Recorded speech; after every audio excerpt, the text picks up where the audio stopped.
bricks. You notice any unusual activity in the neighborhood the past couple of days?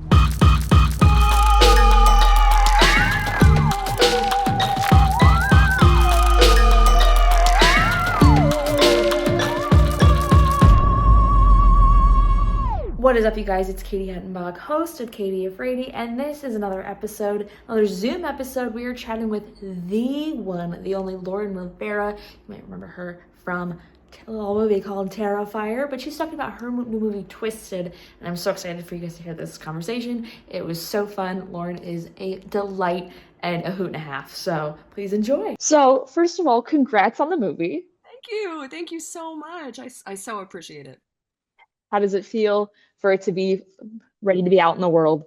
You know, that this part is always a little scary. It's exciting. You always have like this level of jitters in your body, and you never know if you can define those jitters as excitement or fear. And maybe it's a healthy combination of both, hopefully. But it means I care about my job. So I think I would be more concerned if I didn't have those feelings. Totally. You want people to, feel something and, hopefully they're like, yeah, and not like, but, Whether they love or hate it, at least I made them feel something. That's all that matters. And that's huge, because if you're like, this is boring. Exactly.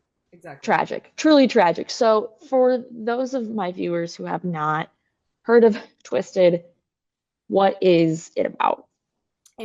I believe it's a story rooted in love and what extents people will go to for the people they love the most. But on a more surface level, it's about two women who scam people out of their money. They pretend that they own Airbnb, type Airbnbs. They're called vacay and stays in the movie, probably for insurance reasons.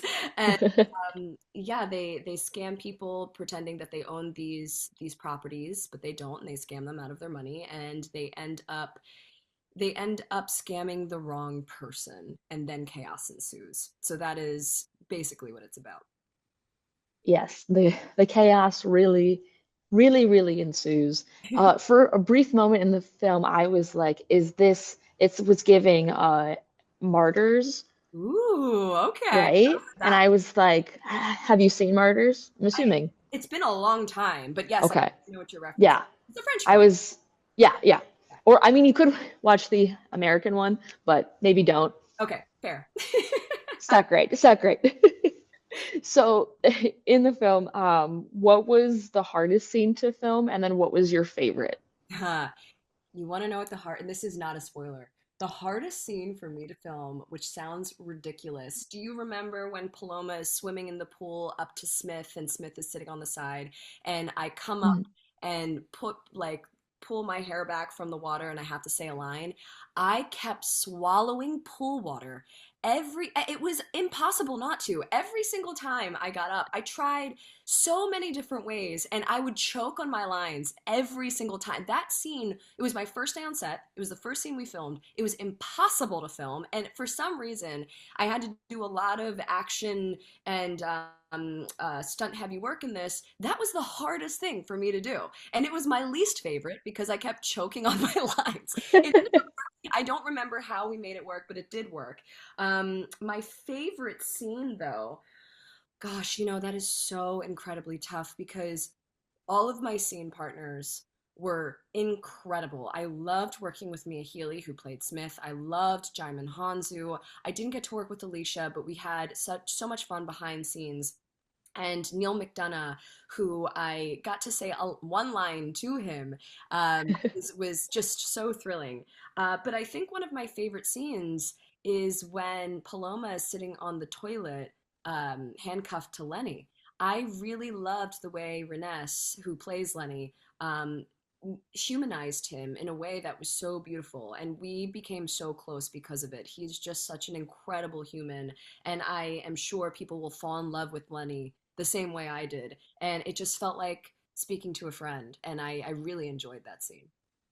That's amazing. I also, the scene that stuck in my head was the scene with your character on the toilet, handcuffed. Because it's scary, but it's also comical, and it's just, Oh, We love a good toilet scene. we love a good toilet scene. We love a good poop scene. Oh my gosh. You're awesome. So when you first read this script, what was the moment that you were like, yes, I want in? Oh, Darren reached out to me, and I've been a fan of Darren's for, I mean, ever since I was a kid, really. He has a very distinct niche artistic vision that he sticks to, and I really respect that as an artist. He does not waver on his artistic vision, and he will fight for it. So when he reached out to me, I think I was already a bit biased. I was like, okay, I have a feeling I'm going to want to do this. And then I read the script, and I was like, I love Paloma. Her sense of humor just just bled through to me. And I just thought the writers, Jonathan and James, who did Unsane, which I also felt had such a wonderful sense of humor when I watched that movie, I thought they did an incredible job with the script.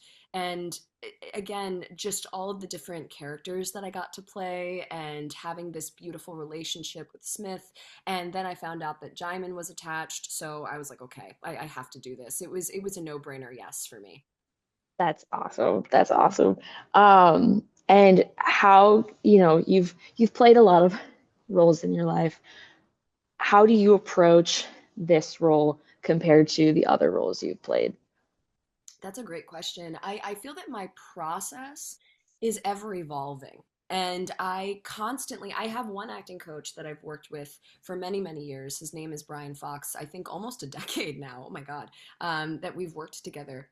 And he's always my constant. He's my safe space. But I do always try, just so I can grow as an artist, to work with different acting coaches to see if maybe they say something that clicks differently in my mind. And I've been working with Eric Reese, who's New York based and incredible. And he has taught me a new version of script analysis that I've been really attached to. And I worked with both of those acting coaches, and they both had very different ideas of how to approach Paloma. So I only had 3 weeks to prep, which is kind of unheard of. And and so it was really like grind time. So I was up day and night making journals, which isn't new for me. I've done that for a long time. I write out all of my lines because I read once that I believe, well, Anthony Hopkins reads his script hundreds of times, but Christopher Walken writes out his lines with no punctuation, and that helps you break out of a cadence. So those are all kind of things that I've been doing for a long time. But I think it was just like running the scenes with my acting coaches over and over and trying to make mistakes and get a little messy and see what works, see what doesn't. I really got a sense of freedom when prepping so I could make Paloma feel free because she feels like such an uninhibited, free, self-assured character, which I was really terrified and excited to play. That's awesome. And just the willingness to, try different acting coaches because a lot of actors are like, nope, I found one that works. I'm not gonna, you know, go to a different one, try different things. Like that's awesome. And that's why you're good at what you do. Oh my God, thank you. I don't know about that, but I will certainly take it from you. Thank you. You're so welcome. You're so welcome. Um, so this is so silly. Are you familiar with the Elijah Wood famous interview? The wig one? Yes. So my question for you is, do you wear wigs? I'm sorry. I'm thinking about I literally showed this interview to my mom recently, like a few weeks ago, and just the way Elijah Wood scream laughs breaks me, and he's like, ah! It's so funny. Yes, I wear wigs. I wear wigs in this. Oh my gosh. Thank God you got it, because if you didn't, I didn't have anything else. After I that, I I'm was like, so that has brought me so much joy, and I'm the other actor's name is lost on me right now. The way he do delivers it, do you wear wigs? It's you wear just wigs? Have you worn wigs? When will you wear wigs? Maybe. that's so good. Oh my God, thank you for that. That Oh my God, it's you're so so welcome. I so. needed that. That's awesome. So you wear wigs. I wear wigs. Shocking. Yes. You wear wigs. I ask the hard hitting things here. Um, Did you have a favorite wig that you wore? Because you wore a handful.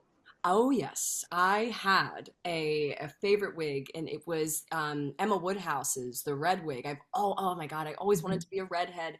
Ever since I saw Nicole Kidman in Practical Magic, she Mhm. changed me for a lot of different reasons in that movie. She's just so incredibly gorgeous and talented. And that was a wig. Did you know that's a wig? It's a wig. Yeah. It's a What? wig. She wears wigs. Yes, she wears wigs. Yes. Oh, because she doesn't she have like curly hair? She did. Doesn't she have Yes, like naturally curly hair or something like that? yeah, that beautiful red hair was a wig, and I was gagged when I found out. And I want to track that wig down and buy it. I'm sure it's millions of dollars at this point. But I also really did love the kind of Pulp Fiction Uma Thurman inspired wig, and I do have the Uma Thurman inspired dance in my trailer in that wig that I'll probably share at some point. Oh my God. You gotta. I You have. gotta. You have to. No, you could totally pull off being a redhead also. Thank you. I appreciate You that. know, I really you appreciate could, like, for one red carpet appearance, just, it. Wear a wig. get a wig, Oh yeah. be a redhead for a night. Go, Absolutely. go. We've already established I wear wigs, so might as You, and when will you wear them? Exactly. well. Next red carpet. The Thank you. extra carpet, obviously, obviously. You also not, you have many wigs, but you also have many different, oh, here's where the stutter's going to come out again. Love it. Accents. Hmm. And dialect is so challenging. What was the hardest accent for you to do, and what was your favorite one? Oh, that's a wonderful question. I think I had already mentioned earlier that I did only have 3 weeks for this. And Yeah. I worked with two accent or dialect coaches. And the main reason why I worked with two was because when one wasn't available, I had to use the other because I had Mhm. such a short period of time. And I told them both that these wonderful women, I told them both I only had 3 weeks. And they said, Lauren, you should have 6 months. But we're gonna get there. So we did what we could with the time that we had. The English accent was a bit easier for me. It kind of came a bit more natural. We used Tilda Swinton and Keira Knightley as inspirations, and we decided since it's based off of Emma Woodhouse, she is a very classy lady in Jane Austen's Emma. So we decided that, and it was up to me, luckily, to give her more of a posh English accent. So, posh people, they kind of speak closer to their teeth, and then they kind of bring their jaw forward when they speak, Mhm. like Keira Knightley. And it was so easy once I got the kind of facial expression, it made sense. The tougher one for me was the Dublin accent, and Okay. we landed on Dublin. We knew she should be Irish, but we landed on Dublin since Molly Bloom is from Ulysses, and that is it happens in Dublin, the story. So it made sense to me. That was a tough one for me because I've never done it before, but I really enjoyed it. I was just trying very hard not to sound like a leprechaun. You did it. You did a great job. It's a hard accent to do, so brava, brava. Well, we're slowly wrapping up here. Um, and I ask this to all of my people on the pod. Do you think audiences will be afraidy or not afraidy of Twisted? I think there will be moments where audiences will be afraidy, but I also just I hope the main takeaway is that they're entertained, and if they're afraidy, that is the nice cherry on top. That is a bonus. You will be entertained and spooked and grossed out. It grossed out for sure. Yeah. And where are people able to watch and find the movie? They can find them on digital anywhere, really, is what I've heard. I think Fandango at home, Apple TV, but I think it's just everywhere on digital. Yeah. Amazing. Well, this has been so fun, Lauren. Thank you so much for chatting with me today. Thank you so much, Katie. It's such a pleasure chatting with you. I was really excited to see you on the lineup, and thank you so much for watching the film. I appreciate it. We would like to give a huge thanks to a few of our sponsors. Filmcraft Studio Gear, where you can get any gear you're looking for all production needs. Go to filmcraftla.com or you can find them at filmcraftla on Instagram. And of course, a big shout out to Fangoria. Want a copy of a Fangoria magazine? Use code Katie Afraidy 25 for 25% off. Katie Afraidy 25 for 25% off. You took the Hippocratic Oath. Do no harm. You know, for you, I'm prepared to make an exception.